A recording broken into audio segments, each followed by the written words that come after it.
What's up, y'all? Got a quick update on the leaks tonight, and then we are going to go ahead and answer some viewer questions. But first, the update.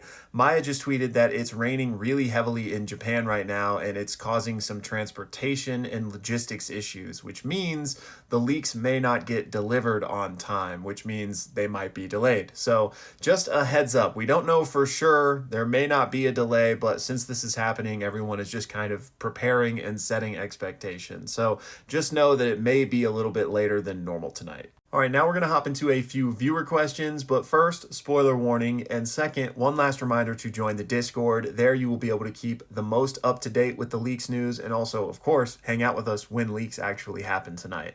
But first up from Elder Acorn here, he has an interesting question about Sukuna and his vessels. He's wondering if Sukuna has a choice whether or not to inhabit a vessel. So what I'll say is this is nuanced, and we also don't know for sure because this specific thing has never happened on screen. Yes, Sukuna's fingers have been in multiple cursed spirits at the same time, but Sukuna cannot incarnate into a cursed spirit. So that's why we can have multiple finger bearer curses out there, but it's not like multiple Sukunas, right? So theoretically, what if two human vessels who were capable of being Sukuna's vessel had fingers at the same time? Could there theoretically be two Sukunas out there running amok? And I've actually put out a video on that idea before, and theoretically, yes, but we've never seen it, and who knows, at this point, we probably won't see it, especially if Yuji were to be the one to eat another finger, then we know he is a cage, so Sukuna wouldn't just be able to run amok in Yuji's body.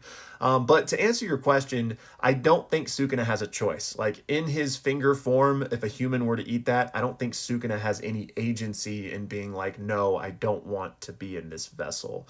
With primarily Yuji being the best example of that, because Yuji is a cage for him, so Sukuna would not want to be in Yuji, right? If that's what you mean. I think at the end of the day, he could choose to lie dormant and not take over the body. Again, if we're talking about somebody other than Yuji, so if that's what you mean, I do think he has a choice in whether he wants to exert control or not. But I don't think he has any agency in being no, I don't want to be ingested by this person type of thing. Now, this next one, I'm hoping we can all be normal and mature about, but Fusion wants to know if Yuji was conceived normally or if perhaps Kenjaku would have used IVF, in vitro fertilization, due to the experiments that he clearly did on Yuji. And that's a good point. I would assume it was normally, though, and then however Kenjaku experimented beyond that is a great question, but clearly he was doing something, right? So I doubt we ever get a definitive answer on this. Next up, we got a couple questions from Autistic Tomato, and this one was long, so I couldn't get all of it in one screenshot, but y'all feel free to pause and read it. The first question asks about this moment in chapter 206 where Kenjaku implies that Tengen has not told them something about the Culling game. So I think there's two possibilities for what could be happening there. The first is that Tengen was lying or, at least hiding the truth, and there's still something we don't know, which with only 5 chapters left, I would say it's not impossible that that's the case, but we still have yet to find out. The second possibility, I think, is that Kenjaku just didn't know that Tengen would have told them the truth. Kenjaku's not omniscient, right? So he wouldn't be privy to the conversations that were just had. So maybe he just assumed that Tengen wouldn't have been honest about the true purpose of the Culling games and Kenjaku's, desire to merge them with the rest of Japan. Now, I'm not saying that that's the way I'm leaning, but it's at least possible, right? Otherwise, best guess as to what's going on there. The whole relationship connection between Kenjaku, Tengen, and Sukuna is still very fascinating and, could shed some light on this, but, is that something we'll explore with 5 chapters left? Probably not, but who knows? And then the second question here, again, it's a bit longer, but the gist of it is referring to this rule that Kenjaku set, stating that the Culling games would not end until every player except himself, Megumi, aka Sukuna, and Shiori, aka Uraume, were dead, right? Everyone else had to go. Tomato is wondering, what if Uraume were to die, or any of those people were to die? Would that mess up the Culling games? And personally, I don't think so. I think that isn't saying that those people must survive. It's just that everyone else must die. You know, if Uruume or Megumi or Kenjaku dies, that's a bummer, but at least their deaths aren't required for the beginning of the Culling games. That's at least how I read it. Next up, Les says, I think that finger in the staircase is just another location in Yuji's domain. And this is entirely possible. We have already seen other real life locations represented within Yuji's domain. So who's to say that finger isn't another one? And whether it's, representative of the one Kenjaku sealed in Yuji at birth or perhaps one in Megumi, I definitely think it could be a domain landscape, if you will. But I do think still that it could be a real world landscape, and it is the finger that Gojo hid. I'm cool with either way that Gege goes with that, but hopefully we'll find out tonight. Next up, Poe says, I think Nobara is 100% coming back, and the reason they wouldn't tell Yuji is the same that they didn't tell him about Toto's plan, because they didn't want any chance of Sukuna finding out. And yeah, I'm with you 100%. If the Nobara Avenue ends up being what happens, then that is definitely why Yuji was kept in the dark. And then the second one is, I don't get why the cycle of curses wouldn't end as long as Yuji or Sukuna is alive, since cursed spirits come from the buildup of negative emotions. Yeah, so we don't really know what Kenjaku meant when he said that, but I don't think it was a literal statement insofar as, if you execute Yuji and Sukuna, cursed energy is going to evaporate. I think it is more tied to just again, the natural calamity that Sukuna is. He's kind of representative of the pinnacle of all of this, right? And just getting rid of him wouldn't be enough because, as we now know, he and Yuji are very connected. So they're kind of one and the same, two sides of the same coin type of thing. Both will have to be eliminated to truly eliminate Sukuna. That's how that's at least how I took it. But again, we don't really know what Kenjaku meant by that statement. Next up, we've got this from Infinity, and it includes some very kind words, so thank you for that. And he also says, I wanted to suggest Tower of God as a potential series to cover next. I've heard a lot about that, and I have wanted to check it out. I haven't yet, so obviously no promises or anything, but if I dive into it and it really captures me, then yeah, you could definitely see some of that on the channel. I am exploring for different things to cover with JJK coming to its end. Next up, we've got this from Red, which is a response to something I said in my last questions video where I was asked about Hikari versus Mahito. I said it would be really tough, but I did give the edge to Mahito because of his domain. But Red brings up a really good point about how, just with Hikari's infinite cursed energy, it's going to be really hard for Mahito to activate that idle transfiguration, which is why I think it would take the domain from Mahito. But yeah, I am kind of sad that we probably won't see that 777 jackpot either, but I do think we have to check in with Hikari at some point in these last 5 chapters, so I'd say there's a small chance.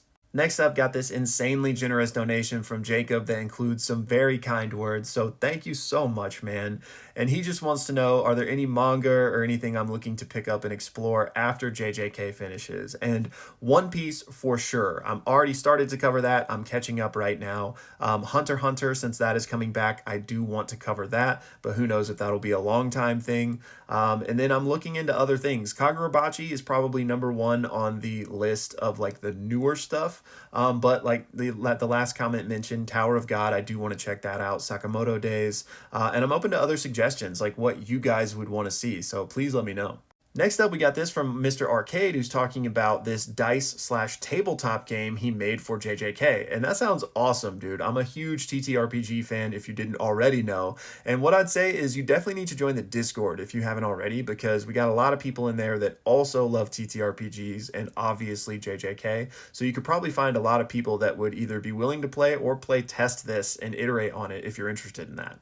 Next up, we got this kind donation from Reed, who says, love your videos, and also read Dandadan. And I forgot to mention that one a second ago, but I'm definitely going to be checking out the Dandadan anime that is coming soon. We'll probably have watch parties for it in the Discord, and I've never read it, but if that captures me, I might dive into it, and then we might start covering that as well. Next up, we've got a bit of a longer one here from Doms, and it includes some very kind words, so thank you so much. But Doms also wants to know, with only 5 chapters left, I feel like the only way to end is with all cursed energy being removed. That was one of the options kind of posited, and I think this would be the quote-unquote happy ending for JJK. I just don't know if 1, Gege will give us that, and 2, exactly how it would happen if so. It would seem to need to do something with the merger, if they just defeat Sukuna and that's the end, I don't know how they're getting rid of cursed energy, right? So I think if this happens, the merger has to happen in some form, and maybe they adjust it or mess with it in order to get rid of cursed energy. But again, I cannot wait to see what happens in these last 5. And I guess the universe is telling me something because Colby says, read Tower of God next. It's peak. So maybe we should do a watch party for the anime and see if we like it. And then, yeah, maybe I'll dive into the manga after that. Next up, we got this from Alex who says, I thought the exhibit said Nobara was dead. So this is in reference to the JJK pop-up exhibit going on in Japan right now, where there was a bunch of Q&A and interviews with Gege, right? In one of those questions, he revealed that he had planned Nobara's departure from the story like way back at the start of the arc. So that is something he had like long been working toward, which led people to believe like, oh, okay, Nobara is truly gone because Gege said he had planned that for a while. And that's definitely a fair takeaway to have, right?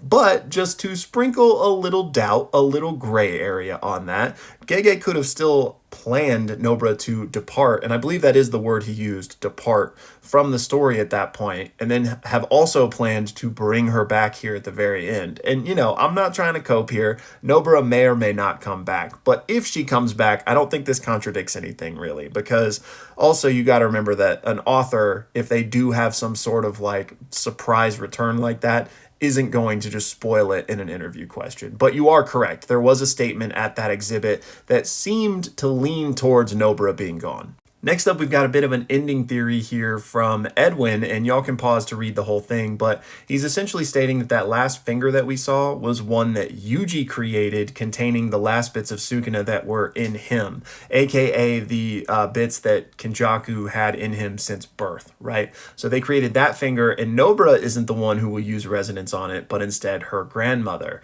And then it'll basically end very similar to how in the first chapter, Yuji and Megumi kind of were standing face to face after Yuji took back over. And that would be a really poetic, like full circle moment. But I don't know if Yuji could have been the one to create that finger, just because I don't think he would know how to turn himself into a cursed object. So far in the series, there's only two people that know how to do that. Kenjaku, who then taught Sukuna, and then all of the other Culling game players, but it was made a specific point of like how much of a genius Sukuna is, that he was able to copy Kenjaku after seeing him do it once. I don't think the other Culling game players could have replicated it in that same way. So I don't know if Yuji would know how to do that. However, Devil's advocate is that since Sukuna did it in Yuji's body, perhaps he learned how to do it that way, similar to how he like knows Shrine now, right? So it's at least theoretically possible, but I would still lean toward that being either a finger, one of Sukuna's actual fingers that he created, or, something weird in the innate domain as opposed to a finger that Yuji himself created. And then the Nobara's grandmother thing, I've heard a lot of people speculate that actually, which it would be interesting, but I feel like that would be kind of like going halfway but not going all the way. Like I feel like it would just be more impactful and meaningful if it was Nobara herself or the cursed hammer, like a cursed tool with her technique in it, as opposed to the grandmother. It would feel a bit like less random if it was one of those, in my opinion. And then speaking of turning yourself into a cursed object, we've got this question from Terrence, which is a large point of contention for a lot of the fan base, actually. He's referring to the moment where Sukuna turns Yuji's pinky into a cursed object and transfers over to Megumi. We know that after he rips off the pinky, which supposedly contains all of him, right, he still maintains control of Yuji's body for long enough to force feed the finger to Megumi. So did Sukuna leave a little bit of himself in Yuji in order to control Yuji for those final moments? And I'd say that sure, that's possible, but I don't think so. And I think we can just kind of hand wave away those like 2 seconds where Sukuna feeds the finger to Megumi. Like it might even be a product of the binding vow that he made with Yuji to have control. Like maybe he was just still using that. So I think there's other ways to like make that make sense as opposed to Sukuna having left some of himself in Yuji, because I think he would want to fully transfer his power over. And like you mentioned here, I think other people would have known, namely Gojo with his 6 eyes, if there was some of Sukuna still in Yuji. But again, it's possible, sure. Anyways, y'all, that's all for this one. Thank you guys so much for sending in your questions. And again, another reminder that leaks might be delayed, but join the Discord to keep the most up to date with everything. Finally, y'all, thank you so much for watching.